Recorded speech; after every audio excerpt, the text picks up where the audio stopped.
All right, today's video here is going to show you how you can use your cell phone's hotspot to power your credit card terminal in the event your internet provider has a service outage.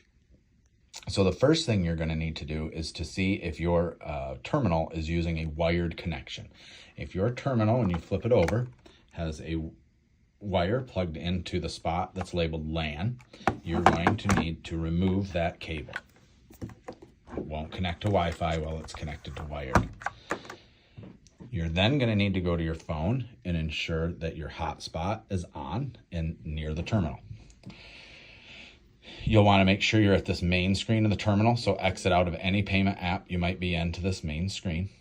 You're going to go to the upper right and pull down, and then on the left, it's a little hard to see in the video, there is the Wi-Fi symbol over there. You're going to press and hold that for a second, and then it is going to pop a screen up. You're going to make sure you have use Wi-Fi enabled. And then it is going to search for the different networks that it can use. And I see my iPhone right there. And I put in the password.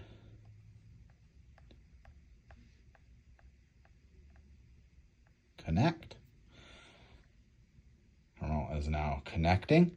It is now connected, so I can exit back out and I can go right back into my payment application and take payment.